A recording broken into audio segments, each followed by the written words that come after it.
Welcome to the Calm Cockpit, where pilots of all levels can find high-performance tools, actionable strategies, and access to professionals who can help you fly smarter and stress less. Today, we're talking about something timely, going back to school. Whether you're starting flight training, beginning a college aviation program, or getting ready for your next rating, this episode is for you. Now, with 26 years as a flight instructor, pilot mentor, and professional pilot, I wanted to share some perspectives and tips on how to survive your training, schooling, and collegiate life as we enter the fall with sight on building the aviation career that you want. The Calm Cockpit starts now. Onyx 1-2 Mike Oscar, runway 27, clear for takeoff.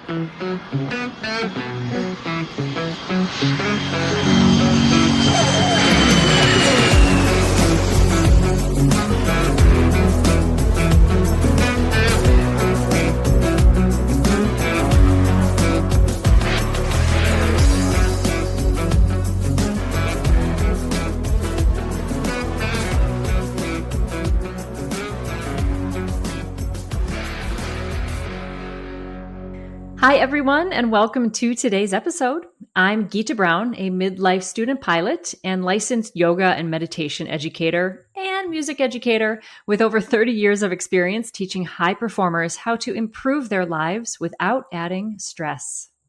And I'm John Niehaus, professional pilot and flight instructor. And let's start with some perspective on this episode. When you first start training for anything, whether it be college, rating, or whatever it is that you're trying to accomplish, it can feel a bit overwhelming sometimes. Ground school, flight simulators, flight lessons, adding in a part-time job, family, whatever that looks like for you, there's just so much to deal with these days. And the first thing you remember at the very beginning, and it's easy for me to say, is a marathon. It's not a sprint. So mentally framing this as a long-term journey can help reduce some of that stress and anxiety. You know, it's easy for us to tell you that this is going to be something versus actually accomplishing that in your own head. So we'll do our best in this episode to see if maybe we can't help solidify that for you a little bit.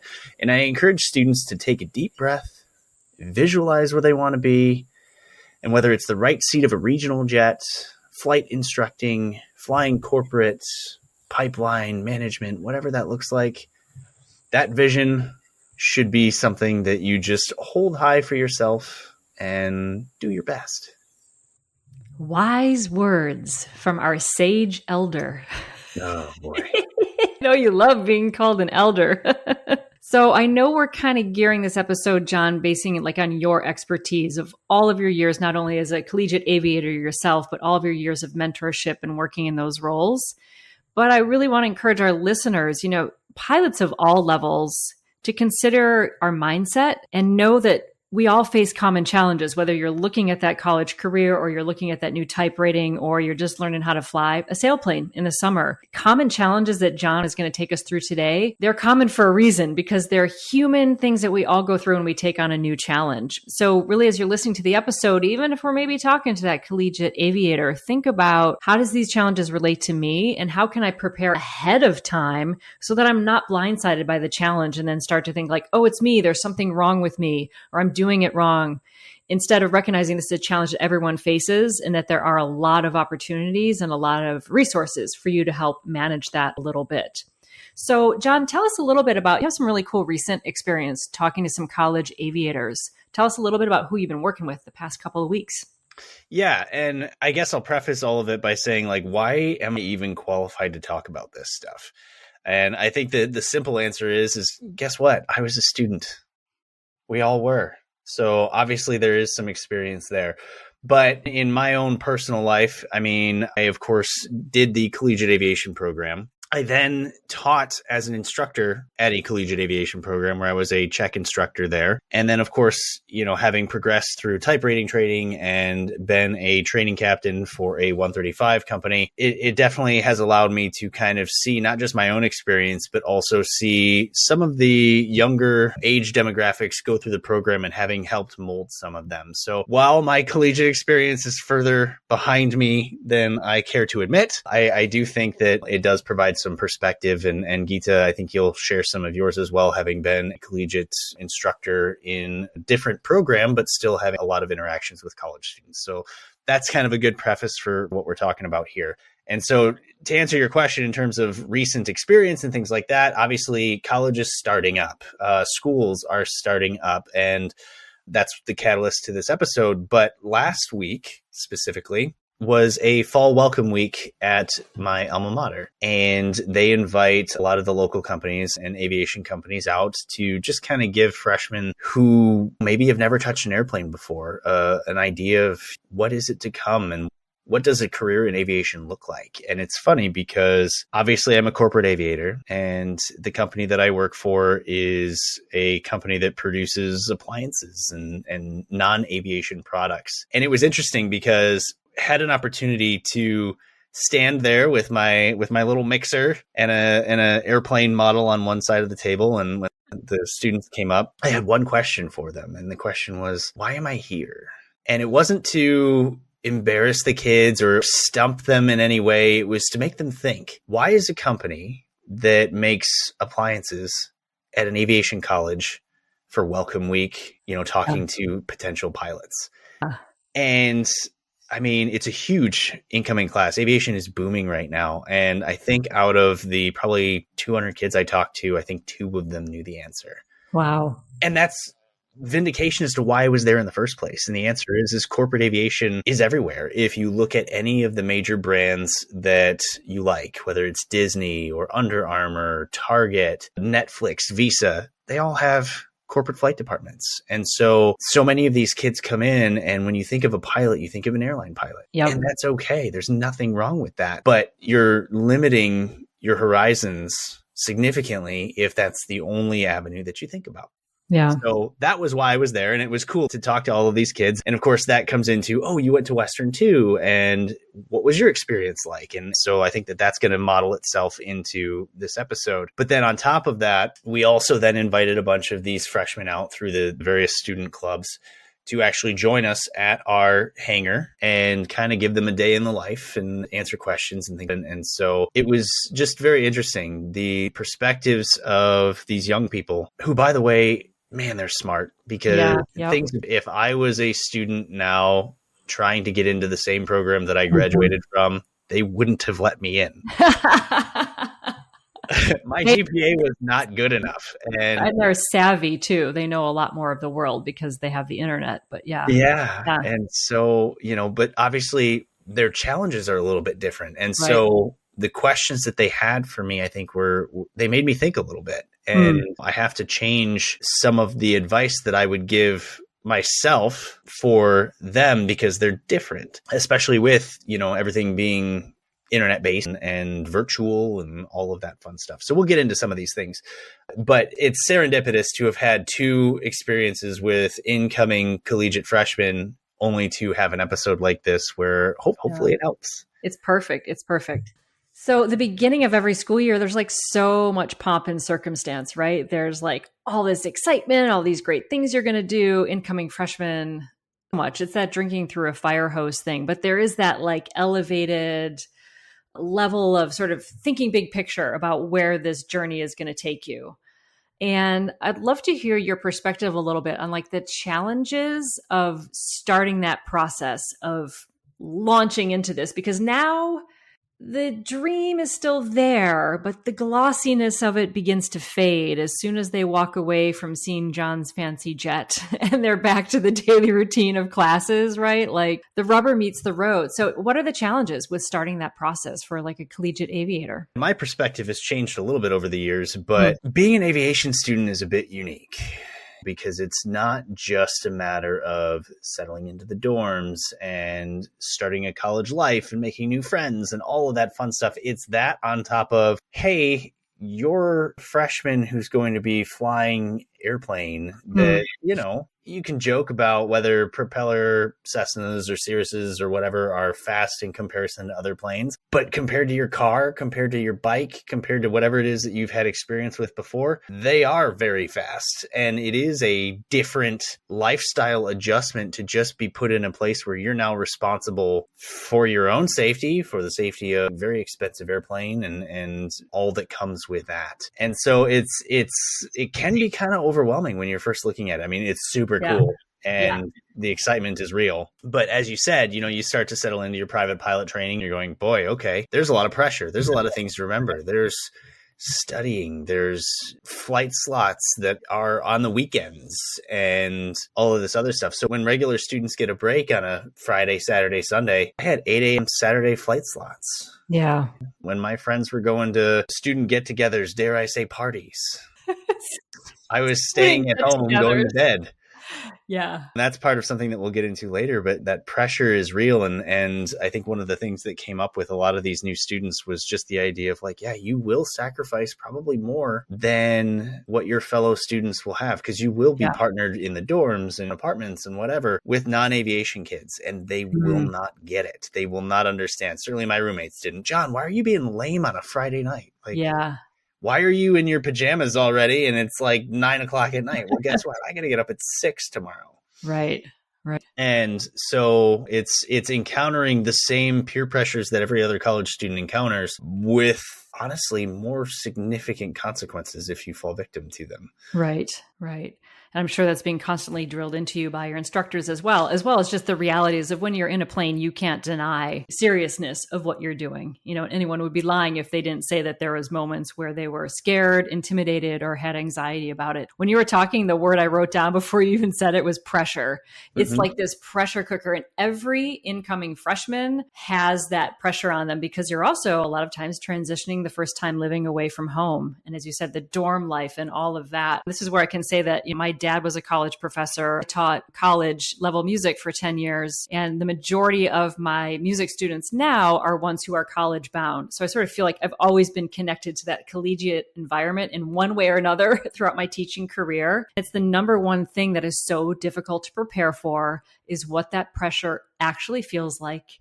You can tell a student, you can prepare them to the best of your ability, but freshmen, we're talking to you right now. Listen to what John is going to say. John, what is your advice for handling that pressure? Particularly, I want to dig into that peer pressure, because it is very different. It's almost like they're athletes, or I look at when I was in a music career, same thing, very much a laser-like focus on what you're doing from the first day you start as a freshman, which is going to be different. So what's your advice for handling that peer pressure, being sort of out of sync with your peers and partying? I was lucky because, I wasn't ever really a partier to begin with. So some of that pressure on me was a little bit less than maybe some others. But, so often we talk about on this podcast that the largest correlation to the sort of collegiate aviation experience, honestly, is medical school. Right. And that's not me sort of saying, oh, we're smart just like doctors. I'm not that smart, but some of these kids are. But the fact is that the difference is, and this is where the pressure comes from, is you have specific things that have to be done, and they have to be done to a high degree of knowledge, of success. There is no like, oh, I don't like this class, I'm going to drop it. Or I didn't do well, so I'm going to take private pilot ground school again. Like, yeah, you can, but really it literally is one of those things that will follow with you, because any of the certificate ground schools carry a lot of weight, not just within school, but within the FAA in terms of getting your licenses, and then going into a professional market, say the airlines, where they look at your training records. They want to know, like, oh, it looks like you failed this course, or you didn't pass this check ride, or you didn't pass this progress check. It follows you. Yeah. Are there ways to overcome it if you do have some less than successful moments, as we all do, myself included? Yes, there's absolutely ways to recover from that, but the pressure is absolutely real as well. I think different people react differently to what that feels like But the first step is encountering it and figuring out what's happening. And does it cause stress? Does it cause anxiety? Does it make you sleep less? And what those symptoms are, I think, is really how you then attack it. And I think we're going to say this on a couple different points in this. If you are new to this podcast and you are encountering those different symptoms, I think that those are a lot of the things that we're trying to highlight here, because they're learning from the experience that I've had going, boy, I went to type rating training and was really stressed out. What did I do? Now, in the time, I didn't know how or what it was, but in reflection, that's where a lot of the ideas for the episodes that we have done or will do are coming from. Right. That pressure cooker, I love the analogy of being like medical school, because the stakes are so high and the dreams are so big, and you've built already as a freshman this persona as I'm this person who has said I'm going to do this thing. So we also have that internal pressure of completing it, which brings up perfectionism and all those other things. So that's a lot to ask of an 18, 19-year-old. So I love this idea of when you're under pressure to look at it as like, what are the symptoms that I have when I'm under pressure? Because that level of self-awareness and identification is very often the thing that can differentiate whether you're handling the pressure well or not. And I think, and I hope that that's why the incoming freshmen are going to have an edge, because I feel like you guys have been a little bit more exposed to mental health awareness. You have more languaging around it. They have more awareness. A lot of them have done meditation or yoga or breath work in schools even. So hopefully looking at it not as like, I'm experiencing pressure and I'm losing sleep at night equals I am a failure. Instead, to your point, John, I'm experiencing pressure. I'm losing sleep at night. Oh, that's a symptom of how I handle pressure. What's the antidote? And then go look for those solutions instead of using it as a referendum on your self-worth or your ability to achieve this thing that you want to achieve. It's a really important reframing that often gets looked at as kind of like, oh, isn't that a nice thing to say? It's like, it's not a nice thing to say. It's a nice way to look at your life, that you are going to have challenges. You're going to experience, to your point, symptoms of how you experience those challenges. And then you can look for solutions because you have that self-awareness instead of getting stuck in the symptom of just, it's just the way it is. It's just how it has to be. So along with that, I want to hear a little bit more about how expectation plays a role in this, because we have the self-pressure. I'm going to be an aviator. This is what I'm going to do. We have the expectations of parents a lot. A lot of these kids are differentiating now from what their parents want them to be, what they want for themselves. What would you tell to an incoming freshman, or not even incoming? They're probably 1 month in at this point when the episode drops, how to handle expectations.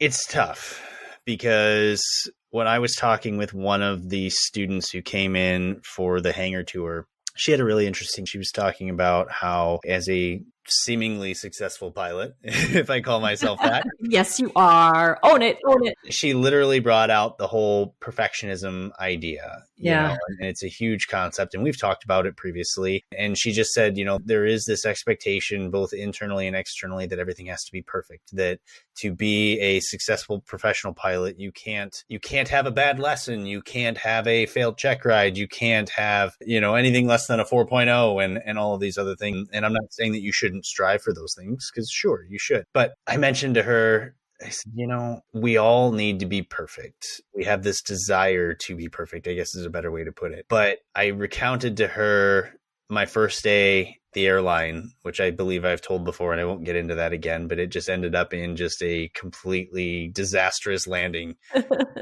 Disastrous in an embarrassing way, not in a safe way. Right. And I just told her, I said, look, these are the kinds of things that happen. You aren't going to be perfect. You're flying something new, or you're doing something new. And you have to be able to admit to yourself that it is difficult. If it were easy, anybody would do it. You really have to commit. And so there's that weird wishy-washy of like, yes, we do want to be perfect. We want to succeed. We want to achieve the mission. At the same time, we can't allow for anything less than perfection to crack the foundation of your entire being. And that skill is a learned skill. It takes failure to learn how to do that. Mm-hmm. And you will encounter that. You will have a lesson where, man, I just could not hold altitude on those steep turns. Those lazy eights did not go well. I missed my landing point on a short field landing. If you were expected to have that prior to training, then what is training for in the first place? Right. Right. We talked about it in the episode with JJ on Yikes, and we talked about the idea that going into the simulator for a recurrent training to spruce up your skills. Training is about screwing up. Mm-hmm. If you go to training and you're perfect, then they wouldn't need training in the first place. Right. And I think that's where we've lost a lot as a culture, is this expectation that training is job defining and that failing in your quote unquote training will carry with you. And it does to an extent, but it gets us away from the point. It makes us box check on things saying, yes, you achieved this, or we figured out a way to teach the test, not figured out a way to find where your weaknesses are and make them better. And that's how we should be viewing collegiate experiences all the way up through type rating training, simulator recurrent training, and anything else. So in what you're saying is celebrate your mistakes, celebrate those learning opportunities. And when you walk out of that sim training, or you walk home after that 8 a.m. Saturday lesson feeling dejected, everything went wrong that could have, feel those feelings, acknowledge them, but then also go, this is what John was talking about. This is where the learning occurs. And if I don't experience that level of failure now, when things get real and really challenging, I won't necessarily have the mental or even aviation chops resiliency to be able to handle them. So a big thing I hear underlying what you're saying with handling expectation, it's like move away from having that self-definition of who you are is tied to how you perform. And instead tie your performance to some greater goal that you have for yourself. Like, let me give a more concrete example, because that sounds like very airy-fairy. I just did my long solo cross country, and I was getting caught up in that. I have to do this because it's part of the rules. The FAA says I have to do it. I have to do it. You get that, like, it's just the next thing to do, to check off the list, to show the FAA I did this thing.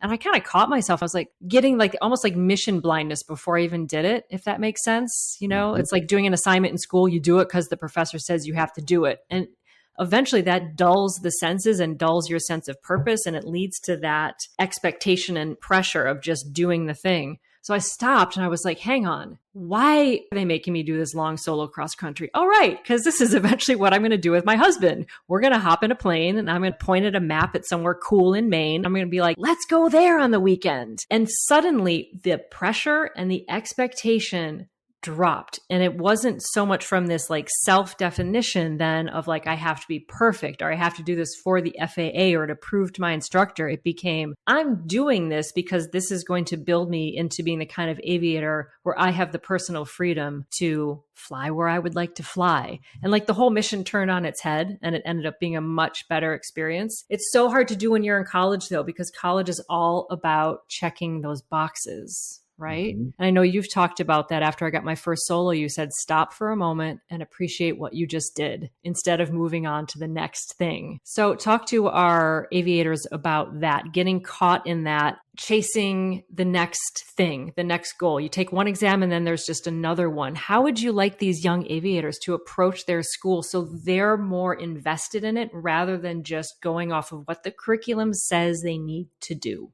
Well, there's a couple points in there. I think one of them is the idea that when an engineer is in college and they take Calc 4, right? Calc 4 is really hard. Yeah. It's math that I can't even physically comprehend. I want nothing to do with Calc 4. Please, never. And God. All friends of mine that took classes of that level, it was almost an expectation that you are going to have to take the class again. Yeah.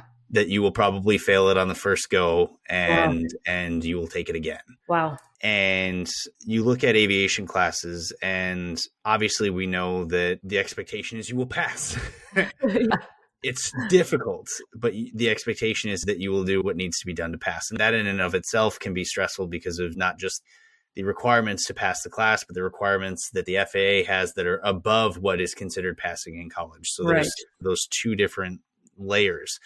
But I think what we have over other careers is an understanding of why are the standards there? Why are the standards that high? My future self, my future passengers need to know that I have an understanding of what I am doing to a acceptable level. Right.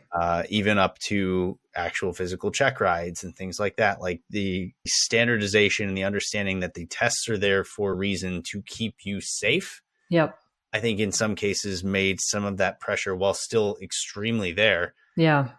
at least you can understand it versus there's a lot of pressure in Calc 4. What am I going to do with it? Why am I taking this? Yeah. What is the reason why I even have to have this in the first place? Or even some of your other general education classes that really don't have any bearing on actual flying to begin with. So I think that's an important perspective. I think it's an interesting developmental stage for humans too, to be like 18, 19, 20, 21, that range, right? Like, in addition to everything you just described, most students that I've worked with anyway are also differentiating from their family of origin. They're starting to sort through, what do I want to take from mom and dad with me? What didn't really work for me? And who am I going to be in the world? At the same time, for the collegiate aviator, you're working in a system that is very regimented for a reason. Safety, safety, safety is the bottom line for all of that. So it's like finding yourself in this journey that is highly regimented and really focused on external outcomes. I can see where the friction between those two, differentiating who am I in this world as just a human being, and then putting that in the pressure cooker of, as you said, you're strapping yourself into this hunk of metal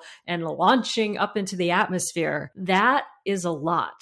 And I think if I could give anything back to me when I was a freshman, or the students that I teach who are going to freshman year, is I would love a way to empower them to still see it as their choice. And it's going to sound airy-fairy, but their journey, because it actually is. Like, every collegiate aviator is deciding to be there. But when I was a freshman, it didn't feel like anything was my decision, because the dorm was decided for me. What was in the cafeteria was decided. My classes were decided for me. I was a musician. It was pressure cooker in a different way, but everything was scripted out. I knew exactly what classes I had to take. There was no like, take this class because it'll be fun. I mean, it was like, let's go. You're going to be a professional. So I don't know. Do you have any advice for like just some ways for students to feel empowered of still feeling that sense of that this is like my choice, my world, as they're working within this regimented stuff? Is that clear? Like, I just feel like there's a lot of tension there. I think that the easiest way or the most prolific way to handle a lot of this stuff is to build a network. And, you know, we've talked about this in previous episodes and the importance of mentoring. That was our episode with Greg Brown. And, you know, it really is true. Finding a student group, finding people that are going through that same thing with you. I have always been deal with it on my own kind of person. I mean, I had my friend group and stuff like that, but when it came to studying, when it came to kind of handling a lot of that stuff, I preferred to do it by myself. It was just the way I'd always done it. Yeah. And when I went to airline training, one of the very first things they said on day one of ground school was find a study group, create a study group. You don't know the other, I don't know, in our case, it was like 40 people in that class of different backgrounds and age groups and demographics and whatever. And they just said, and I'll never forget this, study alone, fail alone. And I wish somebody had told me that in college. I mean, I did okay. I was reasonably smart. Yeah. But I literally, for everything, I pretty much studied on my own. And I gave it a shot in airline training. And the success that I found of trying that as a completely new thing for myself was huge. Wow. And it really is true. You do learn so much by being in those groups. And so that is the outside of making new friends and having personal support and social support, being a part of a student group specifically tailored to your degree program. So whether it's Women in Aviation or OBAP or Alpha Eta Rho or Latin Pilot Association, like whatever demographic fits you, whatever student group fits you, having your peers there to prop you up and then study with you and learn with you and ask questions, it makes such a huge difference. And if I could go back and change how I did things, that would be one of the biggest things, is actually getting involved in one of those groups earlier than I did and using it more educationally than just socially. So I think that is such good advice, because a lot of us are like those individual achievers, right? We just want to get it done and get it done on our own because we're going to do it right. But there is strength when someone else sits next to you and studies. I think that's fantastic advice. And I think it's hard for introverts, though, to want to do that, because then you have all that like energy of like, there's these other people. Like, you're kind of an introvert. Did I just like let everyone know your secret? But like, Right. how did you handle that as an introvert? To be like, okay, will you be my study buddy? I didn't, and that was the problem. Well, once you did eventually, though, how did you kind of break through? Yeah, I mean, I am absolutely an introvert who tries to pretend that they're not. You did a very good job. It's sort of worked for me over the years. But yeah, I mean, honestly, at the airline, them saying that out loud put us all on the same playing field. Right. When the instructor says, find a study group, it's no longer the awkward conversation of, oh, will you be my friend? It's, hey, you need a study group. I need a study group. They told us to do it. Let's do this together. Yeah. And so it made for that sort of easy connection amongst a whole bunch of people who have never met each other before. And I think that in a collegiate atmosphere, even if they don't say it, maybe they should. I think the other point to this, and I like to think it's uniquely aviation, although it probably isn't, is the group of people in this profession. I don't know, I'm biased, but I think that we're a very blessed group because aviation tends to bring in decent human beings. I agree. I totally agree. Yeah. The aviation community is special. Yeah. And especially for kids coming in who haven't experienced it yet, it's easy to think what I'm about to say isn't real or is a cliche, but professionals like myself, when we go to aviation programs and say, hey, if you need something, if you need a mentor, if you need to have questions answered for you, like, I'm not here to do your homework, but if you want to discuss a pathway, like, here's my card, here's my email, my phone number, call me. Yep. Like, that's not just me being nice. Yeah.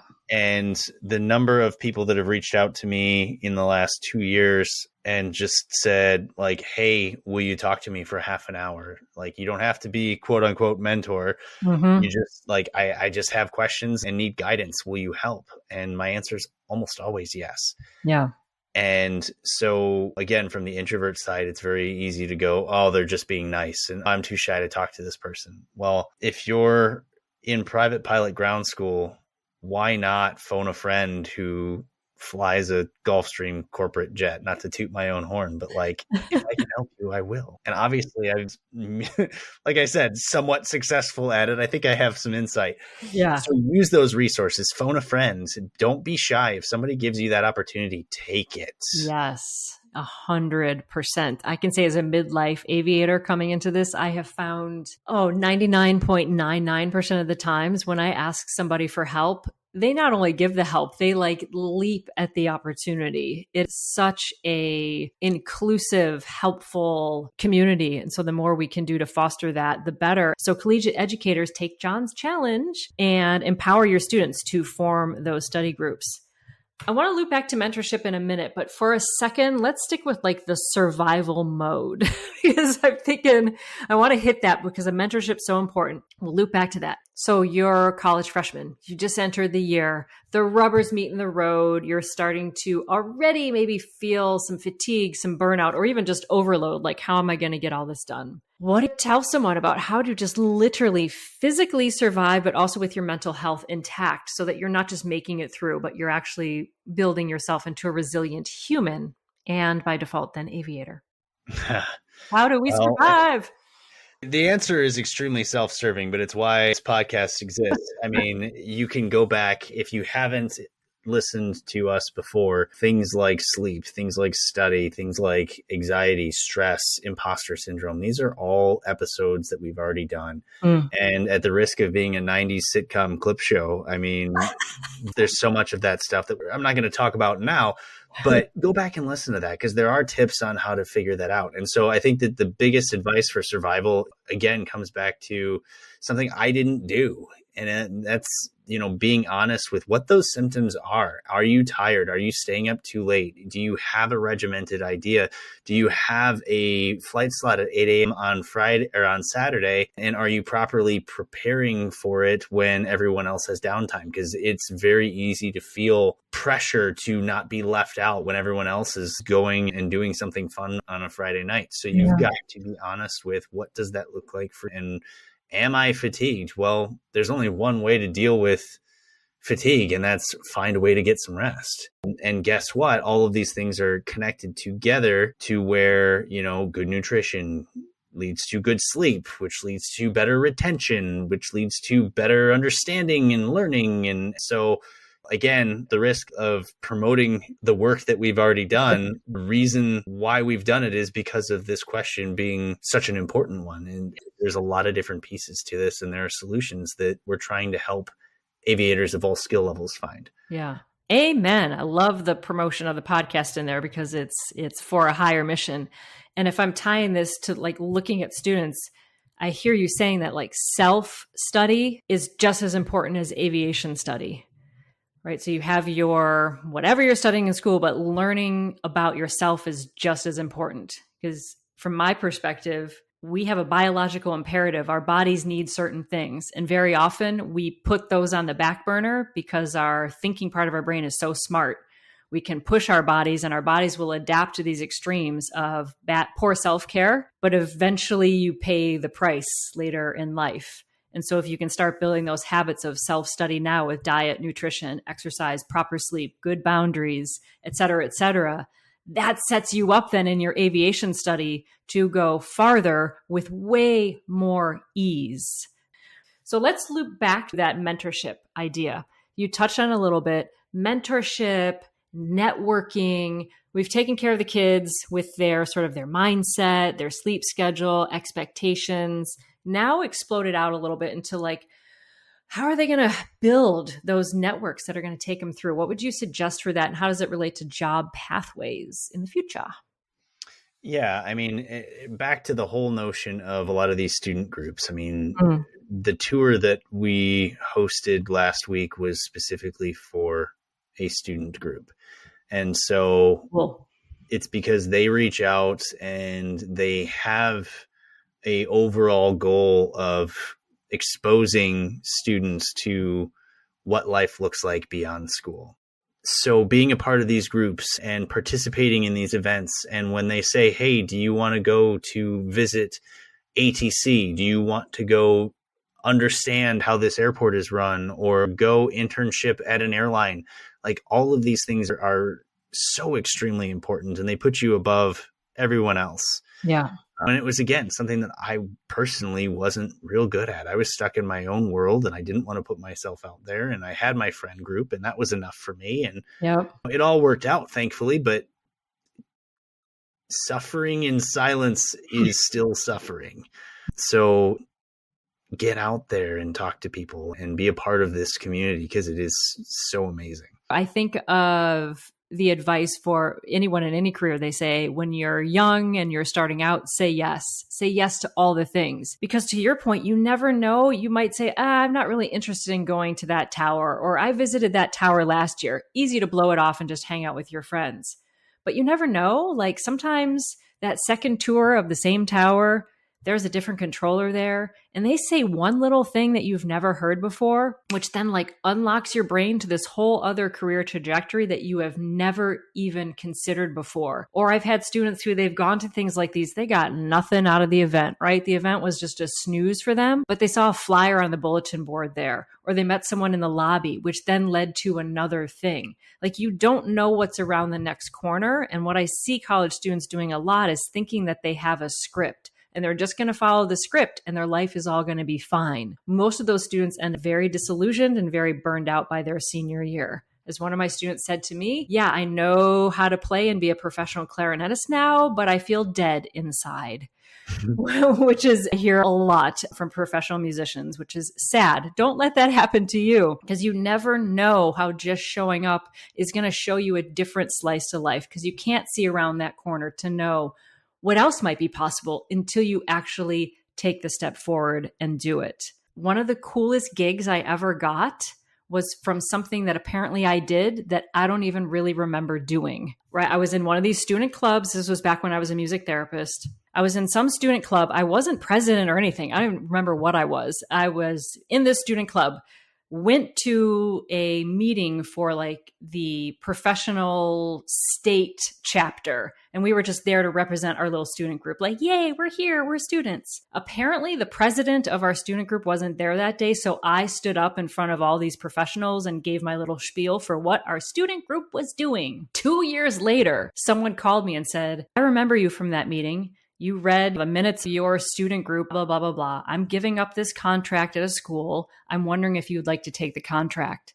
It ended up being one of the most pivotal music therapy contracts I've had in my entire career. The students I worked with was phenomenal. The money was phenomenal. I learned so much from that. It was a life-changing contract. And I got it from apparently something I was just showing up to things, right? And just sort of being there. You never know. Don't think that you're following this script and life is going to turn out that way. You can't see around corners, but you can keep showing up and letting people know that you're the kind of person that is interested and engaged with the world. You know, say we got a parent listening to this episode and their kids thinking of college aviation. For parents or anybody who maybe you're a prospective college student, maybe for next year, or still brand new and trying to understand the pathway, years ago for the National Association of Flight Instructors back, and I wrote it down here, November 1st of 2022, I did an interview with a good friend of mine. His name is Kyle Jensen, and he is a faculty instructor at Western Michigan University's College of Aviation. And we did an entire episode on collegiate aviation and what that looks like and what to expect from somebody who works as an instructor in that environment. And so, you know, I highly encourage you can go back into the NAFI More Right Rudder podcast, hosted by me at the time, and listen to that episode and learn a little bit more in depth on that. I will link it. I'll link it in the show notes. I'll put it in the show notes so they don't have to dive for it. Just click the link below, but finish listening to us first, please. And thank you. Right. So let's talk a little bit then about how to get those jobs. Like, you've gone all the way through, you've done all the amazing things, you've done the things. What does like reputation and sort of like how you're cultivating yourself as a professional, even when you're a freshman, how does that play in to all of these different jobs that are out there? Yeah. And I think that, you know, it's as we wind things down, it's a good time for me to put my dad hat on. Oh, right? boy. I don't think. Oh boy. Here we go. Wait a minute. We've never seen the dad hat in the calm cockpit. I feel like I just sat up a little straighter. Like, I'm right. Oh, right. You know, this is where some of the seemingly cliche but extremely important things come out. You know, we do have expectations. We do have certain things that we'll carry with us, and decision making from the very beginning is hugely important. When you go to college, obviously, socially, there are peer pressures and there are dangers, and we all know what they are. And I'm not going to go into too much of that, but it's so extremely important in what we do. You know, alcohol and drug testing as a professional aviator is a way of life. Mm-hmm. You will be drug tested and alcohol tested randomly for nearly every job that you will get professionally. Mm-hmm. And so, you know, having a healthy relationship with, say, alcohol when you're of age is extremely important. And that healthy relationship when you are not of age is very important too. And what does that mean? That means you're not allowed. Right. And it's not, you know, like your dad saying, no, you can't do it. It's if you get caught, your career is over before it starts. Yeah. Okay. You do not need to be drinking to get an MIP. If you are at a party where those are things that are being done and the authorities show up, you will get an MIP and you will get kicked out of the program. What's an MIP? Minor in possession. Mm-hmm. Having that understanding that the repercussions for you are extremely high.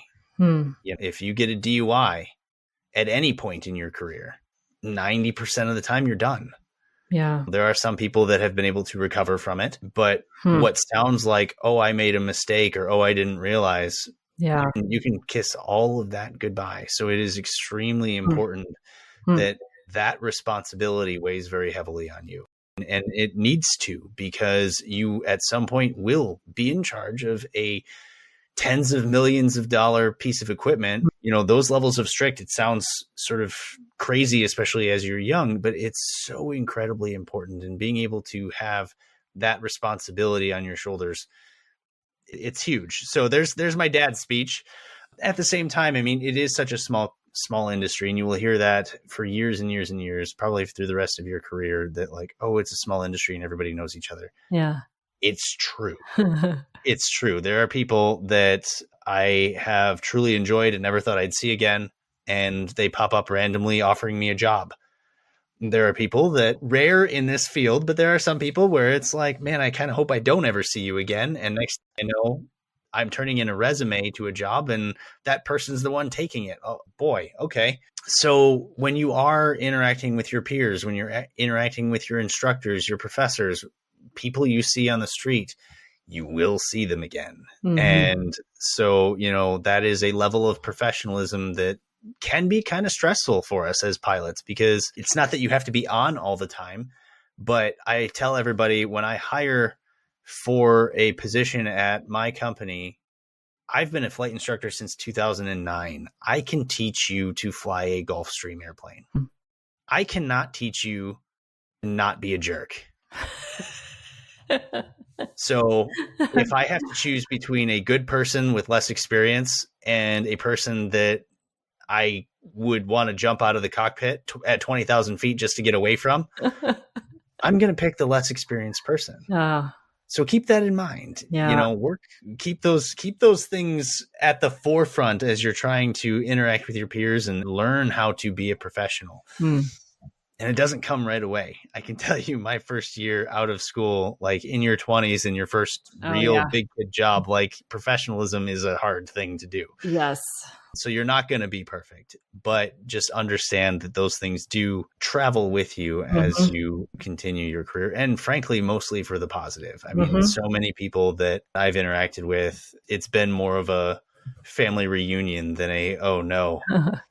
So there's my 2 cents. Awesome. Dead hat off. Dead hat off. When it comes to drugs and alcohol, the time to strategize how you're going to handle it with your peers is ahead of time. Don't wait until the moment happens to try to extricate yourself from a situation, because by then it's awkward and uncomfortable and really hard.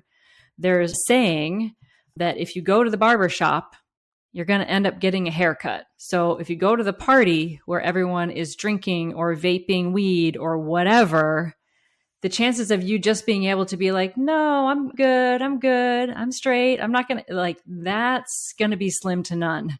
Strategizing ahead of time and then communicating that with your friend groups is absolutely essential. And if they reject you because you've said, hey, I'm choosing not to go out on Friday nights, would you rather go out to that cool coffee shop on Sunday morning? If they diss you because of that, they are not your friends, and it's okay to move on. But strategize that ahead of time. Do not wait until you are out at the party or out for the night out to be like, oh, suddenly everyone around me is doing different behavior. If you go to that barbershop, you will end up with a haircut. So the time to not go is ahead of time. Please listen to me when I say that, because I was young once too, and all of that. The other piece to it, and I forgot to mention, that is also extremely important and reflects the responsibility that flying an airplane is your driving record. How many professions do you know check your driving record before you get hired? Right. When you get an airline job, when you get a charter job, they will pull your driving record. They want to know, how many speeding tickets have you gotten? Have you been in an accident? Have you blown through a stop sign? Yeah. Is it on your record? In some cases, like the airlines, they will actually tell you, we want to know everything you've done, whether it's on your record or not. Wow. So like speeding tickets go off your record after 5 years. Yeah. I think it's 5 years. They want to know what's not there. Wow. We could potentially find out. Yeah. Or not. How honest are you going to be? And they always used to tell us back when hiring was slim that if you had more than 2 speeding tickets, you were going to be potentially closer towards the middle/bottom. I mean, Right. it was a way to weed people out. Right. Somebody with no speeding tickets got hired before somebody with 2. Right. And Wow. so, things happen. People get in accidents. People, get pulled over. We all make mistakes. Again, it's not a make or break, Yeah. but it is something where you can choose to not drive recklessly. I was showing these kids the super fancy, cool airplane that I get to fly. We were talking about this very same thing between parties and cars and everything else. Yeah. I said, all right, so the sacrifice of quote unquote fun in college, all of the things we just discussed for a couple of years, career of fun is worth so much more than trying a really gross beer in the basement of a party. Yep. It doesn't even compute. And all the kids were like, that's an interesting perspective. And to fly this airplane. Yeah, I don't do that stuff. Mm-hmm. It's so important. That's the perspective that you need, because if you don't see what that goal looks like, it's hard to drive towards it. Yeah.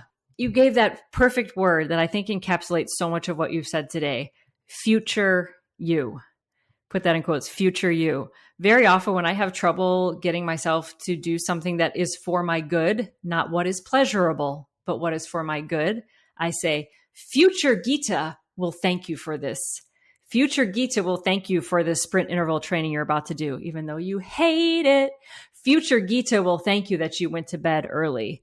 And then later, when I get to that future the next morning, I'm like, thank you, past Gita, for making that good decision. It sounds so cheesy, but so many of the decisions we're making, if we say like yourself in the future will thank you for making this decision, it makes it easier in those moments, especially if you're pushing against the tide of having some peers or friends around you who aren't making those decisions. I have a little short anecdote as we lead towards ending this episode that I think encapsulates a lot of things about what you're saying. It's something that I've noticed at my flight school. We have a number of high school students there, and I'm usually the first one out to the airplanes in the morning on the days that I'm there. So I get out to my Warrior and she's tied down. I take off the ropes and I coil them very neatly in the near where the anchors are, right? I coil them in a nice little circle.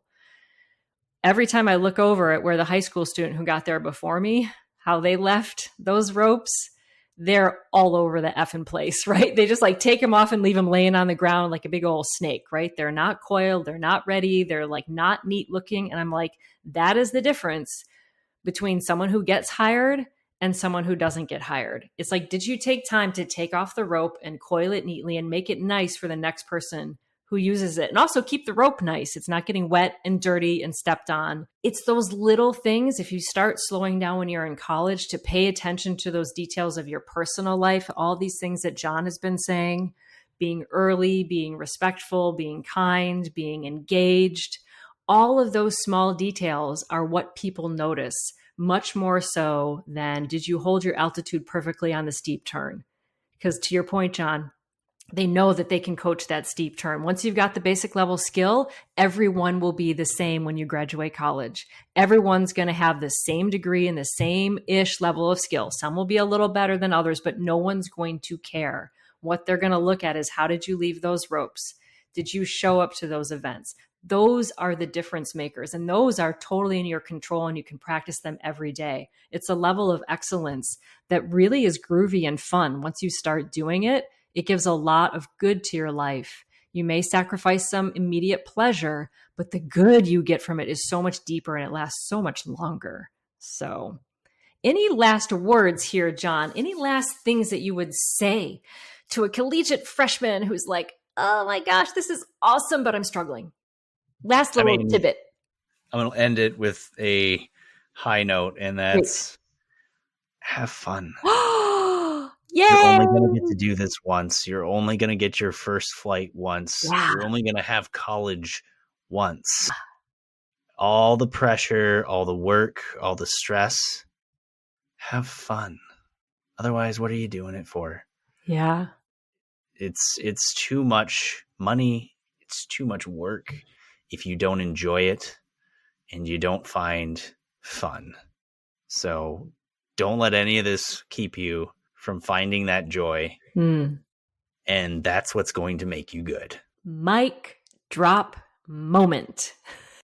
And with that wonderful advice, I think we're going to call this a wrap on this collegiate episode. Please, if you have any follow-up questions specifically directed towards John, I know that he would be happy to raise his hand and answer those questions.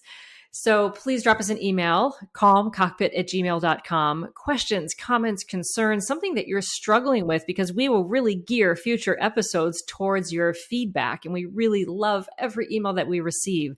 So if you're feeling a little bit like you want to ask that question, now is your opportunity to drop us or John specifically an email at calmcockpit@gmail.com. Please leave us that 5-star review. It really helps other people to find the podcast. We need those numbers so that other people can find this content as well. You can also follow us on Instagram and Facebook, Calm Cockpit Podcast. And I guess we'll call that a wrap for this episode. We look forward to hearing your feedback very much. And as always, until next time, fly smarter and stress less. Airbus Pair 1 departure is Airbus 321, traffic holding crossing runway 33 left, 3